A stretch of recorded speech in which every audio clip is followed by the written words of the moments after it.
All right, game time today at the ICC Cricket World Cup 2023, and it is the crucial game, not just for one team but for two other teams as well. It is New Zealand versus Sri Lanka at the M Chinnaswamy Stadium, and the latest toss update is looking at the weather, looking at all the weather patterns that have been there. New Zealand won the toss and opted to bowl. It was very, you had to bowl because everybody will want to know what's the DLS adjusted method, and that's why New Zealand versus Sri Lanka, this game, first major task done, New Zealand have chosen to bowl. And let me just tell you about the weather at this point in time. Currently it's sunny, not raining at all. But according to my sources in Bengaluru, very credible sources as well, it normally rains at around 6 and lasts till about 7:30, 8 o'clock. Then towards the night time at around 10 or 11, there is a spell of rain. So if it's 6, 8, everybody is saying you will get a game, but you will probably get a truncated game at best. It won't be a washout, that is for sure. It won't be a washout with a no result, that won't happen. But yes, towards the evening time, 5:30, 6 o'clock, you will get rain. And that's why New Zealand have chosen to bowl at this particular point in time. And let me just look at the team changes, if any, that has been there. There's been one. So Sri Lanka have brought in Chamaka Karunaratne in place of Kasun Rajatha. Okay. Wow. Why Kasun Rajitha in place? Okay, and the major news for New Zealand, no Ish Sodhi. Lockie Ferguson comes back in. So Lockie, Trent, Tim, Santner, Phillips, that we looked at it, and also Rachin Ravindra. Very simple choice, I think, for Kane Williamson after Fakhar Zaman took Ish Sodhi to the cleaners here only a couple of days back. And also, I don't think it is sunny but at patches there is a very big cloud cover, because you can see at the toss it was bright and sunny. Now suddenly it's got a little gloomy. So I think that is what also Kane Williamson has kept in mind at the toss. Additionally, it would have made no sense in today's game playing three spinners. I think they went for that ploy, found it wasn't working. They normally do go with two spinners, both of whom are all-rounders in Rachin Ravindra and Mitch Santner. So I think even if Ish Sodhi had an otherworldly game, he had probably been the one making way, because they needed to make way for that third pacer. And in Bangalore, it's been a flat deck so far, and that's why maybe a total of 300 is a bare minimum on this particular kind of a wicket. So, Kane Williamson has just said that, okay, we'll have a bowl, it looks about the weather and all these kind of things, but then sometimes should you play for the weather? Because Bangalore weather can be fickle also. It may be raining in some parts of the city, but may not necessarily be raining at the Chinnaswamy. No, I get your point, but in that regard, you have to also remember flat decks. Generally speaking, teams prefer knowing what they're chasing, because they know that the conditions are going to remain true. We saw that happen even with Pakistan. 400 plus, mind you, they were making a real fist of it. Even if you take out of account the fact that they were clearly playing for rain. They were still well in and about as far as their required run rate was concerned. So even if it went the distance, they might not have won big, but they still could have won. Exactly. So even today, let's assume they get Sri Lanka out for about 280, 290, and there's no rain. I would back New Zealand to win that comfortably in the kind of conditions. Yeah, and I also think that at Bengaluru, in any which case, even if the weather would not have played a role, I think New Zealand or Sri Lanka for that matter would have opted to bowl first only, because again that reason, this wicket I don't think is going to change much in the latter part of the game, and it's going to be similar, just what Shane sir just mentioned, that knowing the total on the board would be a very big advantage for whichever team would have been chasing in this case. Sure, DLS method will favor the team that is chasing, but again, remember, there is a lot of turmoil heading into this game as well. New Zealand have lost 4 consecutive matches. After starting off well, they have now lost 4 on the trot, losing to India, losing to Australia, losing to Pakistan, and they also lost to whom? 4 consecutive, right? India, Australia, then they lost to Pakistan. Which was the other team that they lost? Which was the fourth team? Let's see. South Africa. 190 South runs. Africa, the biggest loss, arguably. Yeah, 190 runs. So that's why their net run rate has not been impacted that much. 3.98. And remember, let me tell you what are the qualification scenarios yet again. If New Zealand win even by 1 run, Pakistan will have to beat England by a margin of 131 runs. So add the fact that, okay, today New Zealand are chasing. So forget about the runs, how much Pakistan will have to win by. If New Zealand chase it down, say in 40 overs with 5 wickets in hand, maybe Pakistan will also have to do the same thing, win in 35 overs. More than that. Chasing, if we have to look at it, that's a big issue. So that's why I think New Zealand have already eliminated that factor of chasing winning by victory margin of runs by opting to chase. That might be slightly, because they know Pakistan chasing, it's hit or miss. They can do it against New Zealand, but at the other instances, if you look at it, they haven't chased well against Australia. They defended okay against South Africa. Yeah, but they chased well against Sri Lanka. But I don't think New Zealand at this point would be thinking about the fact that Pakistan might have to win with a margin, because as of now, the way England has played yesterday, not even that England is a big side anyways, however way they have been doing in the tournament, I don't know if they can even win that game. They definitely can, but it would be a good fight. So I don't think they have this thing in mind that what Pakistan could do. They know at this point that if they win this, everything is in their hands. So I don't think they are playing according to the Pakistan situation also. That they'll win by a big margin, so that Pakistan, it's much more difficult for Pakistan. I mean, yeah, it says a lot that New Zealand, even though they've lost 4 on the trot, very much have their fate in their own hands. All they have to do is win, and because they have such a good net run rate, they know that whichever of the teams are chasing them, and they're 2 now, you've got Pakistan and somehow mathematically still Afghanistan. Both teams don't have a great net run rate. Afghanistan are worse off in that regard, and Pakistan too would need to, as you're saying, if they win even by 1 run, just as this thing, 130 then is the margin. So I don't even want to figure out how it's going to be now, because they're not going to be winning by runs. They'll win by wickets or a number of overs chased more specifically. I don't think it's going to be that easy for Pakistan. Even they can win by runs. DLS. By DLS, yes. They can win by DLS. So in that case, if they win by DLS, even if it's 10-11 runs, that means Pakistan 140. will need 140, 150 runs. That's tough. That's not easy. They can beat England. Yeah. I have no doubt of the fact that they can beat England. But can they beat them by that margin? Yeah. 150 runs, difficult. Very difficult. So that's why, it's got everything to do. Look, there are 3 teams still in the fray. 4 have been eliminated already. Yesterday, Netherlands became the other team to be eliminated officially from the playoff race. But if you look at it, 3 teams, what each team has to hope? For Afghanistan, simple. Sri Lanka beat New Zealand, England beat Pakistan, Afghanistan beat South Africa, and they are through to the semi-finals. And so the advantage there is, even if Afghanistan win or if Pakistan win, if the margin is less, if it's a small margin, New Zealand are still through. So actually for New Zealand, if they win today, then that's pretty much job done. Unless someone pulls off an absolute miracle. Yeah. Let alone winning with a margin, they are playing big teams. Even Afghanistan, even Pakistan. One is playing England and one is playing South Africa. Let alone the margin, even winning would not be that easy. They can definitely beat, both sides can beat South Africa and England. But winning by a margin could be a little difficult. I know, which is why I think chasing would have to be Pakistan's forte in that game against England on 11th. But I think the contest might be very well done. I think 10th and 11th will have no bearing if New Zealand win today. Exactly, there's every chance. And since we're speaking of New Zealand, we'll quickly go over their playing 11 once again. So, of course, top of the order, we've got Devon Conway, Rachin Ravindra. Rachin has been impressive. Conway probably less so after that 100 against England. They'd be expecting a big knock from him today. Captain Kane Williamson at 3 along with Daryl Mitchell at 4. Then you've got Chapman, Phillips. Can vary. We've seen that really. Mitch Santner, Tom Latham, Cowley, Trent Bolt, and of course Lockie Ferguson. The only change that was made on the New Zealand side as far as the team was concerned, because he comes in place of Mitch Santner. Do we have Sri Lanka's teams? Yes, we do.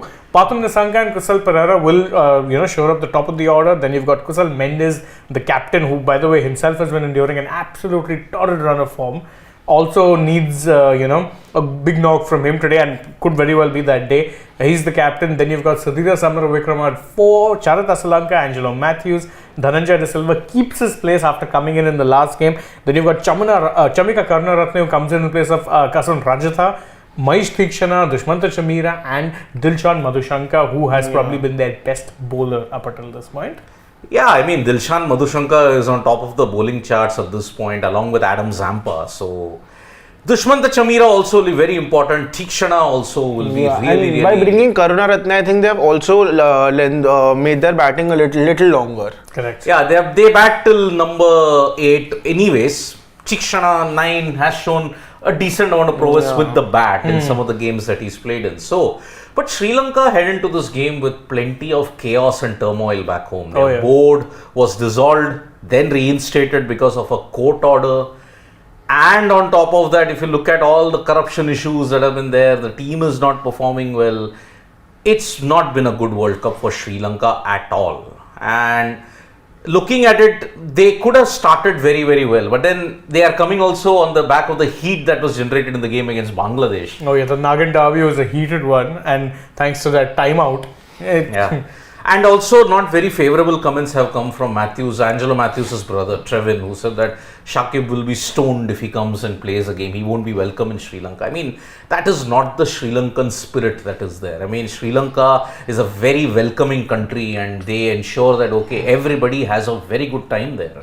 Sri Lanka is a magnificent country and these kind of things. That's why many of the clubs in Sri Lanka have released a statement saying that one person's opinion does not reflect the opinion of the entire nation. Everybody who comes to Sri Lanka will be loved and lovingly they can play any match or anything that they want to. And I'll also add, since obviously that incident has been taking place, we've been met with more and more new information.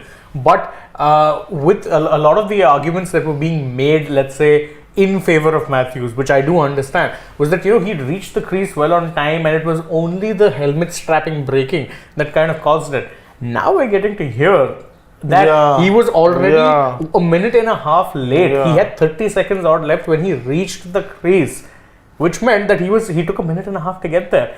After that, you could after that the helmet breaking thing happened, and actually to make things worse on him, where the problem lay was that he didn't tell the umpire that, look, my helmet is broken, so I'll take a little bit of time. Normally that's the protocol. That is what happens unofficially speaking. You will see if batters need to do something, but just let the umpire know. He didn't let the umpire know. He straight away signaled to the dressing room. So when he did that, if he had to just let the umpire know that, look, my helmet's broken, the umpire would have then probably not even upheld Shakib's appeal. He would have said, no, look, he's informed me, it's a safety thing, his helmet's not working. Fair enough. So I think in that case there is a lot more going around, and I think some of Matthews' comments himself, where he's talking about them stooping so low. I mean, look, you can say that it's clever. It was definitely very sly. He didn't break any rules. He didn't break any rules, but like you're saying, he reached at 1 minute 30 seconds. Batsmen do tend to usually take, because I remember after that controversy, I was doing the timing of the India South Africa game, where in how much time, in like how many minutes does a batsman arrive in a regular course. So all batsmen almost reached by that time, only 130, 140, even 152 minutes also at times. So I don't think that's wrong. And as far as you are saying, the protocol is to tell the umpire first. When his helmet broke, I think it is a protocol to tell, like when you have to leave the crease, if you tap and leave, ideally the protocol is to tell the umpire before leaving the crease. But if you just tap out, you just know that is an unsaid thing, that you cannot do that in every over. I think that is exactly what Matthews also did, that his helmet broke. He did not say it, and did not follow the protocol by the book, but I think it was an unsaid thing. But that's the problem. As far if he came in and he was taking his extra time, if he would have been marking his guard over the 2 minutes mark, then I would have been totally with Shakib in giving him that timeout. But because of his helmet broke and he was there at 1 minute 30 seconds, that is something I thought was it was really stooping down, to be very honest. If you talk about then unsaid protocols, then Johnny Bairstow should not have been ruled run out in that Ashes Test match. No, that was a very different situation. He did tap the crease. He did tap the crease, yes, but he was the situation there was that his stand was outside the crease. Batsmen generally tend to do that to cut the swing. We have seen the same sort of dismissal with Rishabh Pant also in the Under-19 World Cup final. Yes. That was the same. If you are taking your guard outside the crease and then you're not returning back. Then the keeper does it. That's very clever. At times you see when batsmen are standing out, keepers also tend to stand up to the wickets also. So that's what I feel that in the Bairstow situation, he should have come back to the crease, then tapped out. He just standing out, tapped and went. So I think that wasn't. So wrong. that's why I agree with your point. But then what happens with unspoken or let's say unworded protocols is that they can and will be exploited by people. So it's best play by the rule book. All he had to do was tell the umpire, listen, my helmet's broken. Then the umpire would have said, okay, no problem. They are pretty considerate in that regard. And it is worth noting that the umpire twice asked Shakib, listen, do you want to uphold this review? Do you really want to appeal? And Shakib, much as it will be an unpopular decision, was well within his rights to do so. That being said, Matthews use that fire today, channel it in that direction and say, look, I'm going to play a blind rough and out today. Yeah. I know that there's nothing really at stake for Sri Lanka except for maybe, actually no, Champions Trophy qualification is at stake. They're out of the, race for the top 4. But if he channels that, I mean, it could be one last hurrah that he gets them to the back to the Champions Trophy. Yeah, that could happen. But then again, see, my only argument in the Bairstow thing was he thought that the over was called. He thought it was dead ball. But Alex Carey released the ball immediately. And he was out of the crease. He thought in his mind that, okay, maybe it's over. But then he was out. That's why I'm saying unspoken protocols, don't go by it. Play by the book.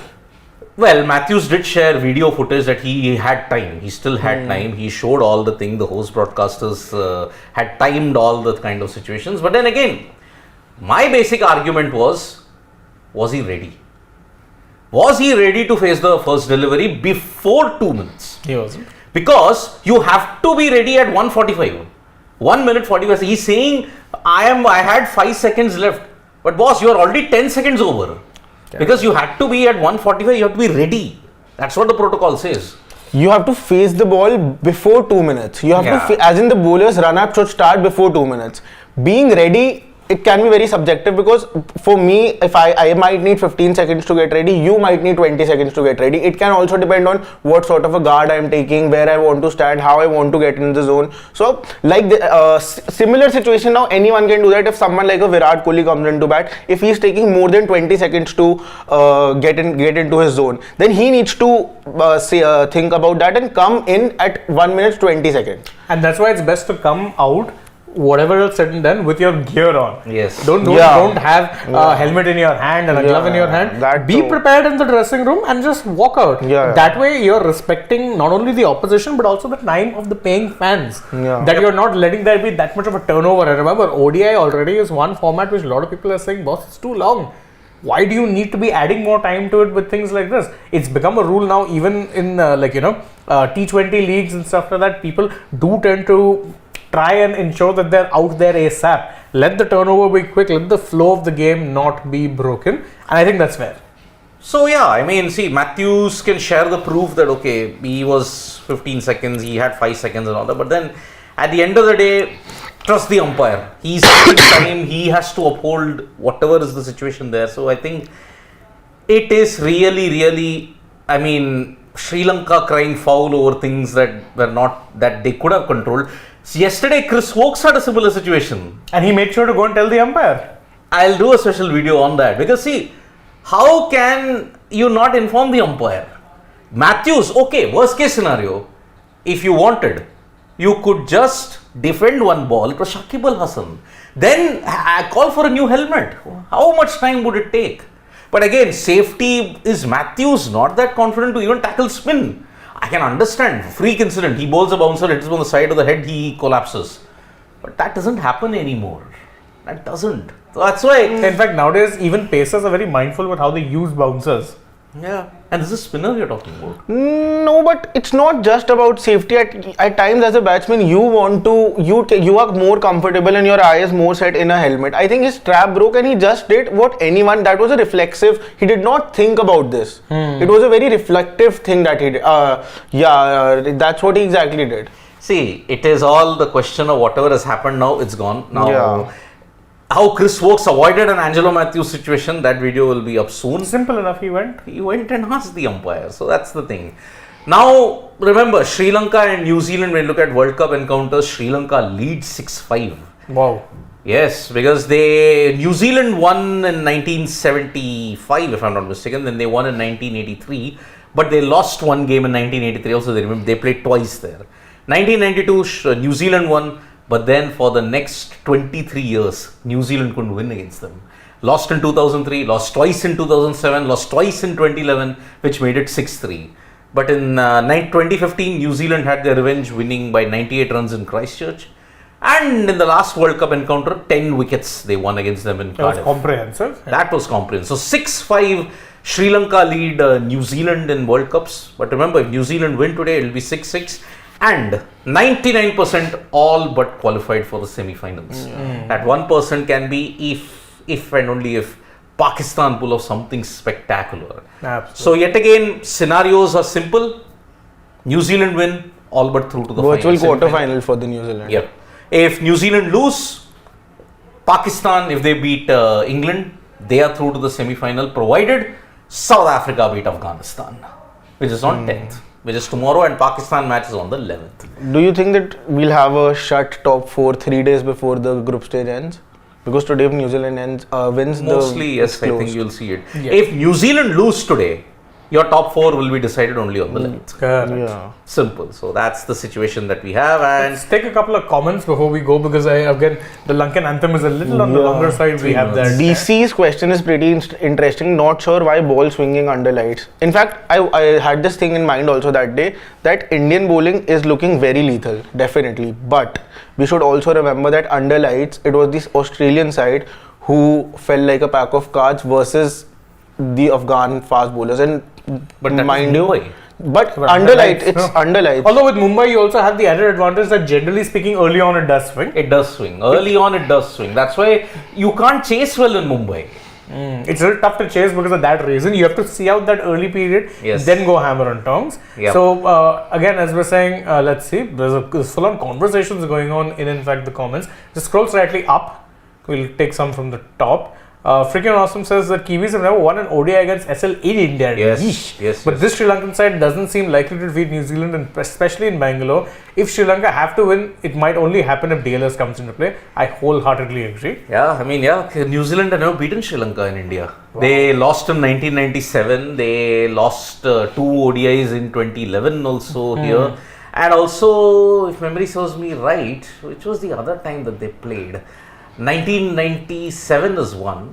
I think somewhere around a tri-series in So you said 97 and then twice. No, twice. So the one game was in Colombo. Okay. That was in Colombo that they Achha. lost. So that's why, in that sense, today they'll be. By the way, even Australia never beaten South Africa and India, and that's the second Semi-final potentially second semi-final that we are looking at. So that's the situation. Do you think New Zealand will choke under pressure while chasing Harish Kaushik? See, there is a lot at stake, but I think New Zealand have that calmness factor. They have managed to chase well under pressure in the past, but they haven't done that well. They chased against Bangladesh, but Bangladesh is now not really a gold standard. If you, I think a good comment comes from Aditya Kavlikar, where he says it's a norm for New Zealand now to start strong, barely make it to the semis, then in knockouts play great cricket and end runners up by the barrister merchants. No, I don't think this time. I think their journey is ending in the semis. Because You if need to they reach draw the India, semis first for that. because they will draw India, and I don't think it's gonna happen. I don't think they're making it to the semi-finals only. Ooh, PC's Kudrat ka nizam happening. He sees Pakistan coming in. Yeah. Oh my God! If that happens, remember a streak can also end. So that's We why. sir. Aditya Streak Kav- would break in any ways. If India play New Zealand, also still a streak would break of you. No, you already broken the streak. As in beating them in the knockouts. Sort of a short streak that's been going on since a few years. Have you beaten? No, if not 2019. Yeah. You didn't knockouts. You're saying, see, India did beat them in the knockouts in 2003, but That's was a it. Super 6 stage. That was Super 6. In the Super 6 stage in the 2007 T20 World Cup, you didn't beat them. The 2000 Champions Trophy final, you didn't beat them. Then you didn't beat them even in 2019. So that's why. Oh yeah, 2006. How can I forget the Champions Trophy? The Champions Trophy that was held in India, in New Zealand, did not win against them. So yeah. I feel it's Sri Lanka's day today, echoing your sentiment. Since they will play free cricket, since they are already out of semi-final, they have got nothing to lose essentially. Yeah, but they still do have what do you call, as I said, Champions Trophy qualification to play for, and that matters to Sri Lanka. Yeah. It matters. It matters to everyone. Really, you want to be playing in that tournament. So I think you would want to be playing, if not necessarily fearless cricket, because it's not like that 10th. Yeah. And I have no chance in hell of making it. If that were the case, yes. Otherwise, I don't know. With Sri Lanka, their batting really does tend to bother me. It has plenty of potential, but then they'll just all end up getting out in similar fashions. Yeah. Anyway, I think with Kane Williamson there, I think you can be rest assured the batting won't choke or the batting won't collapse. That's But the if they only do thing they don't well, then New Zealand have only themselves to blame. Because you won 4. And then you lost 5 on the trot. That's I don't think they're getting into the semi-final this time. Now, I am not saying that Sri Lanka would beat them, but it might rain or something would happen. They I do just have a this good feeling head-to-head that record they against them, 6-5. might not So- qualify. And remember, this is just the an same intuition. Sri Lanka that beat England and ensured it was 6-6 in Bangalore, by the way. So that's why I will say that. Okay, let's see. So predictions, what do you think? Sri Lanka batting first. What do you think, guys? I'd say Sri Lanka get to about 295, but New Zealand win. Oh, 295. Hey, I think this is Bangalore is the flattest of flat decks. Yeah, what do you think, Rashwat? I wanted to say 265, but after Chainsa's prediction, I'm going to say 275. Okay. 275, okay. This is a tough one because Sri Lanka and New Zealand, two teams that I've always backed when both are playing each other. I would say 240. Our producer can't stop his laughter I know. here. 240 that Sri Lanka make, New Zealand win by DLS. DLS. Oh. DLS. I think I think you're not. Yeah, you're not getting a 50 full. You are 50. not getting a full 50 Yeah. over game. And if it starts raining after the second innings, already you will start losing overs. Or we could be in for a very long night. That's the Please don't situation. say that. So No, the cutoff time anyway is 7:40. So Exactly, that is the cutoff time. No This is point. not the Asia Cup. I know. we're not having a long night. Let's hope so, Sure. because we've got 4 more games after this for the league stages to end. Tomorrow it's South Africa, Afghanistan. Then you got Australia, Bangladesh, which is a day game in Pune. Then you got Pakistan, England, the night game in Kolkata. And then on Diwali day you got India. Bangladesh versus. You got India versus Netherlands. India. Yeah. Oh, that was a good Swing. ball. Good ball from Overcast Bangladesh. conditions, it's definitely going to swing. Plus It bold. will start getting overcast by about 3 or 4. It is getting mostly like when there's you not much bold. sun. Yeah, there was sun when Bold was out there. Now suddenly it's again gloomy. So that is something that has been happening since the toss. By the way, everybody's saying there's a good crowd in for today. Yeah. That's surprising. Since the World Cup has geared up and it has picked speed for good games, you have seen people coming out. Yep. So let's see how it goes. From me, Shashwat and Shade, it's bye-bye. We'll be back for the mid innings. Lots more coming up. Let's see how this game pans out.